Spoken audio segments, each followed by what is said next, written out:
Once again. Hello mga master, meron tayo dito tanggap. Okay, first time ko magbablog ng mga panel repair. First time lang.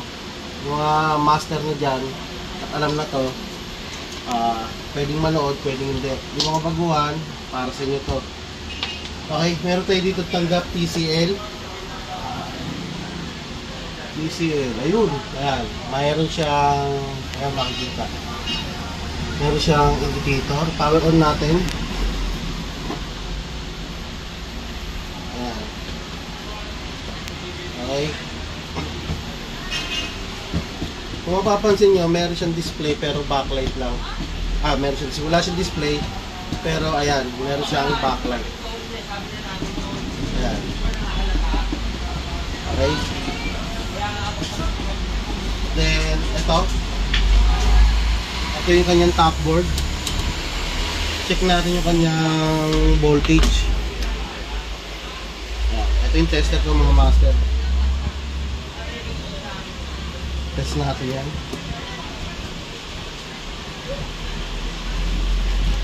Okay, unang test natin dito kung meron siyang supply 12 volts. Then ayan, meron siyang 12 volts. Then check natin yung DC-DC nya.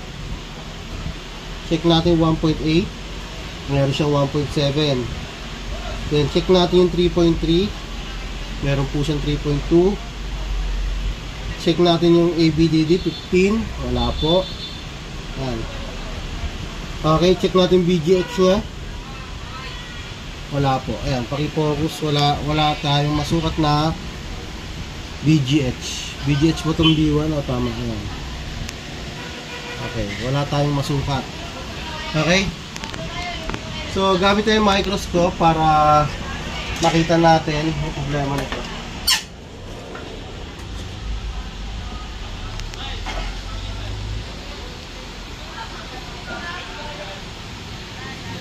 So ang gagawin natin dito, i-check natin dito. Ito yung kanyang data. Ayan. Ang kanyang data, CKB1. Ayan, CKB1, CKB1, then CKB2, CKB2. Okay, ito yan.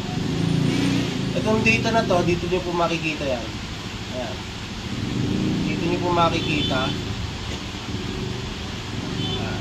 Para makabisado nyo. Ito po yung CKB1. Okay, yan yung CKB1, CKB2, CKBB1, CKBB2. Yan pong apat na yan. Yan. Yan, apat na yan. So, pupokus tayo dito sa apat na to. I-test natin dito kung alin yung may problema. Okay? Then, remind ko lang, itong apat na signal na to, signal yan dito sa gilid. Dito sa side na to, pakita mo nga dito. Dito, signal yan dito, then signal din dito. Kabilaan po yan. Magkadugtong po yan, nakaparallel po yan. So, ang gagawin natin, naalamin natin dito yung may problema. Dito sa apat na signal dito, aalamin natin dito kung may problema. Then, naalamin natin kung dito ay may problema o doon sa kabila. Kasi ito yung linya na yan. Ito yung CKBB1, CKBB2, CKBB1, CKBB2. Dito po yung apat na yan. Yan din. Signal din tong apat na to. Pero i-isolate muna natin yung problema niya. Gagamit tayo ng tester. Focus muna tayo dito. Dito muna tayo sa CKBB1. Then naka-partner, CKB1. Then ang partner niya ay CKBB1. Sukat tayo dyan. Ito, gagamit tayong tester. Pakita mo itong tester natin. Ayan. I-set natin sa range na ohms. Ayan. Then makita sa itetest ko ang CKB1. Pakita mo sa dito. Ito yung CKB1. Itetest ko. Ayan. Itetest ko yung partner niya, CKBB1. Okay, kung makikita nyo doon sa tester, nakasukat tayo ng 499 ohms. So, may problema yan pag ganyan. Kailangan kasi mega ohms yung sukat niyan. Then sukatin natin tong CKB2 at CKBB2. Ayan. Kung makikita niyo dito sa tester, ayan, pakita yung tester. Kung makikita niyo sa tester, 17 mega ohms. Ibig sabihin, good po yan.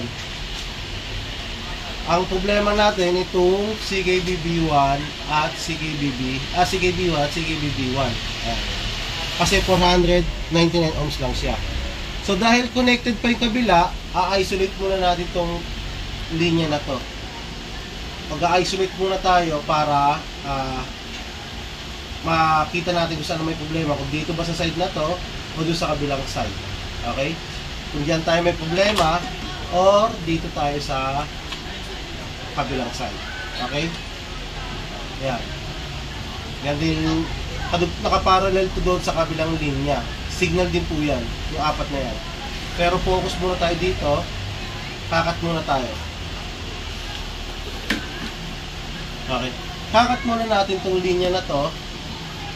Ayan. Dito po ako nagkakat para ma-isolate natin.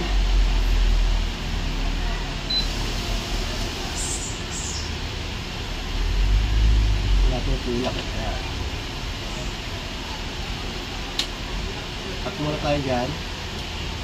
Then kapartner CKB1, CKBB1, ito kapartner niya, kakat muna natin to para ma-isolate natin kung saan yung may problema, kung dito ba or sa kabila.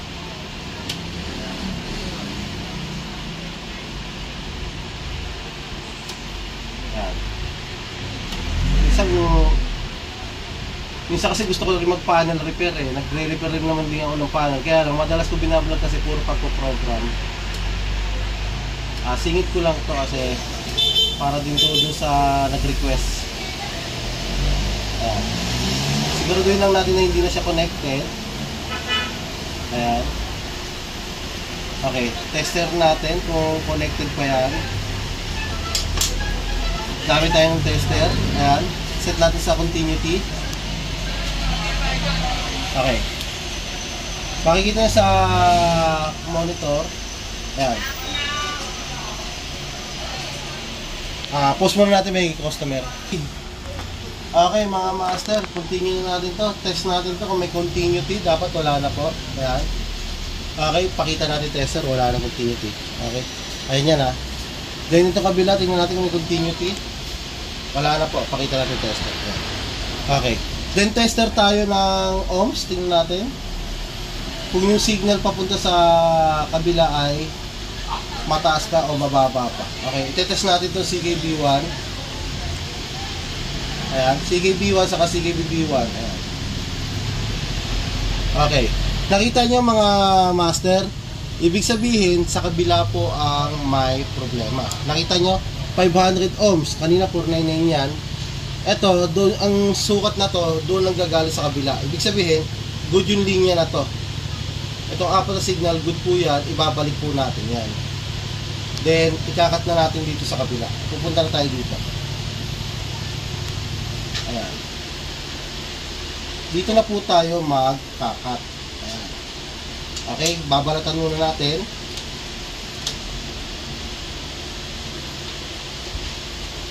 Ayan, para malaman nyo kung saan yung may problema.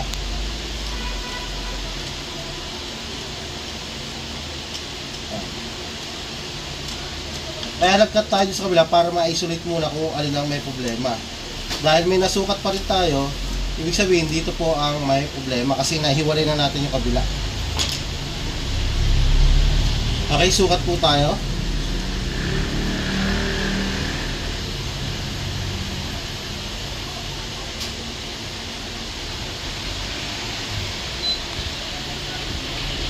Ayan. Ayan mga master, kung susukatin ko makita yung CKBB1 saka CKB1, makikita yung sa tester may ohms, 499 ohms. Ibig sabihin, ito po shorted po yan. Then sukatin natin kabila, wala tayong ito. Ayan, makikita nyo 2 mega ohms. Kaya ang gagawin natin dyan, ikakat na natin ito lahat, ng apat na to. Kakat na po natin yan. Okay? Para matanggal ang shorted. Ibig sabihin, dito may shorted, sa kabila wala. Ikakat na po natin. lumalabo dahil nabibiinan. Ayan.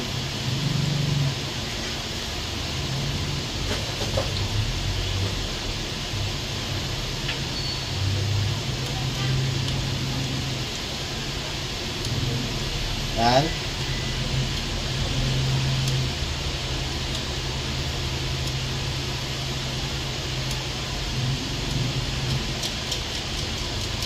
Medyo lumabo kasi nagagalaw.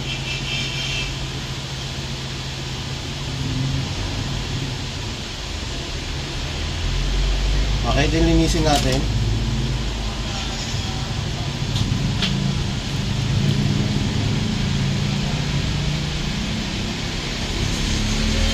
Makikita nyo putol na yung apat na yan. Bakit apat na pinutol ko? Para sakali maglaki kalahati niya, kapatner ng isa pa, hindi na magkakaproblema. At least putol na siya. Okay. Ayan, apat na yan. So putol na yan. Balik tayo sa kabila.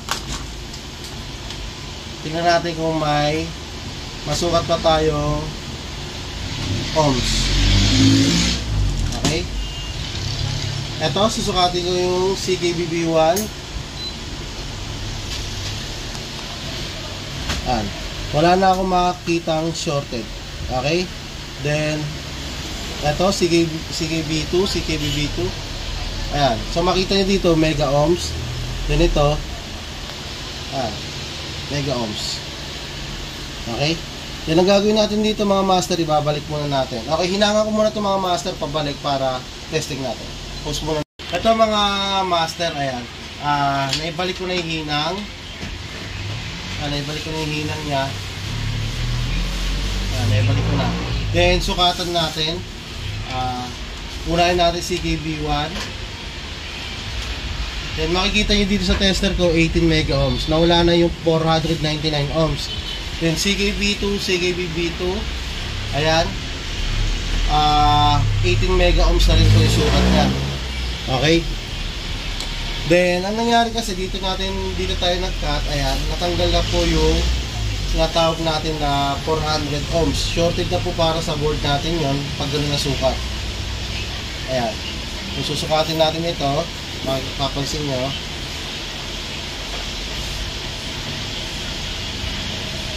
ayan, ayan po, 500 ohms. Okay?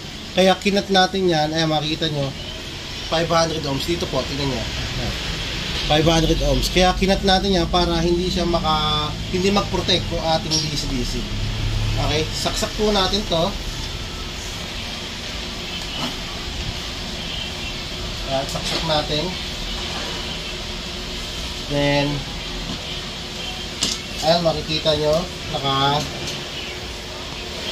naka-standby. Then, power on natin. At yun, makikita nyo may display. Okay? Check natin yung voltage nya. Kung nag-normal na. Ito, makikita nyo dyan. Sukatin natin yung BGH nya, B1. Ayan po, 32. Nalaglag pa yung tester. Ayan mga master, 32 volts. Okay, meron siyang DC-DC. Then yung ABDD niya, tingnan natin, meron na siyang 40. Okay, check natin yung display mga master. Ayan. Check natin.